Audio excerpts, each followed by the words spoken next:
Oy, unsa na pud na? Wala man, sir. Totoo na pud na ha, mag-away na pud mo ha. Wala man, sir. Wala, atikon pa jud ko nyo. Labayon to mo ani akong chokron. Kumugod. Ako, kamgani. Ako. Pagilam, lagi mo rabay. May pag-study mo.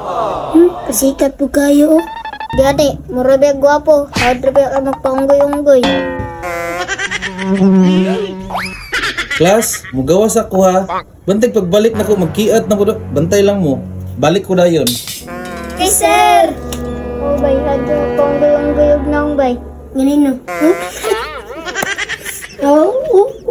Jud ko. Pakis mo ta sir niya. Bantay mo sundog ma. Sige, pinulit daw bay. Mura, magdili classmate. Mag-quiz. Kapit lang oras, oh. Malang, bay. Pastilan. Sir, bay. Di mo nagkiat mo. Bantay di mo maka-answer sa quiz unya ha. Panundog mo kadudot o tanawa o nag-study. Bantay lang mo ha. Mag-quiz, parita sir. Kapit mo tamang uli.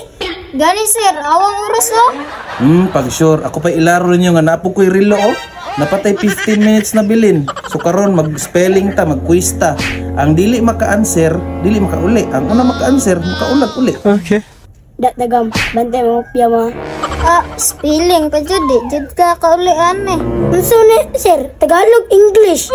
Kaya pabadlong man kayo mo, English ta para lisod-lisod. Akan na, bisag penensik. Samanoy, di jo kaulian ni ba? Sige sir, so good na sir. Chamba na lay ako anay. Sige, ang makatubag ani mo ay makaulig una ha. Sige, spell out ang word nga diet. Diet. Sa T. Kalimot naman ko ba? Diet. Karon ba ko nakadungo na ba?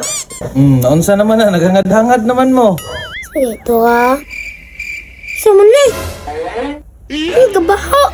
Sir, kiss me. Yes, ipok. Sir, DIET, sir. Yuy, kaluod. Wow, very good. Sige, pwede na ka makauli po. Tama ko. Sige, sir. Ano ba?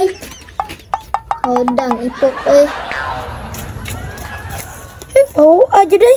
Selamat, Nok.